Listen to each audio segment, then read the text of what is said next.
세계인권기구연합 간리의 특별심사를 받는 국가인권위원회가 윤석열 전 대통령의 방어권 보장 안건을 의결한 걸 비상계엄 당시 인권 침해를 막기 위한 노력 중 하나로 꼽았습니다. 안건 의결 당시에도 논란이 됐는데 2004년 이후 대부분 A등급을 유지해온 인권위 등급이 하향 조정되는 게 아니냐는 우려가 나옵니다. 신귀혜 기자가 취재했습니다. 세계국가인권기구연합 간리는 118개 국제인권기구들이 모여 각국 인권기구의 등급을 심사하는 곳입니다.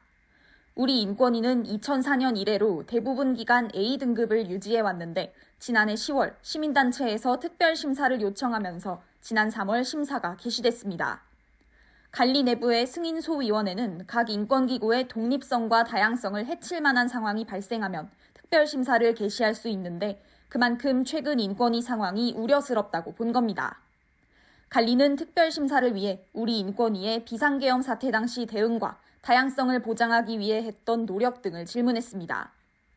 그런데 인권위가 작성한 답변서 내용 가운데 계엄 당시 대응과 관련한 부분이 논란이 됐습니다.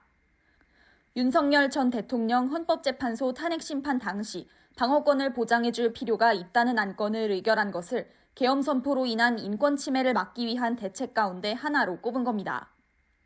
대한민국 국민은 누구나가 불구속 수사, 불구속 재판 받고 방어권을 행사할 권한이 있어요. 중대범죄라도 마찬가지예요.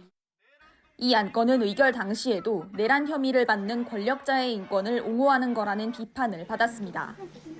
인권을 침해하고 민주주의 원칙을 훼손한 윤석열 대통령을 옹호하는 것을 내용으로 삼아 위법 부당하다.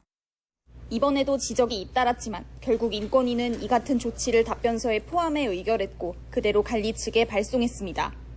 윤석열 대통령 방어권 보장 안건에 대해서 지금도 옳은 선택이었다라고 좀 저 옳은 선택했다 생각합니다.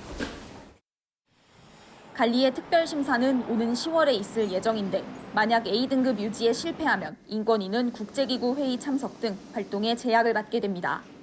YTN 신기혜입니다.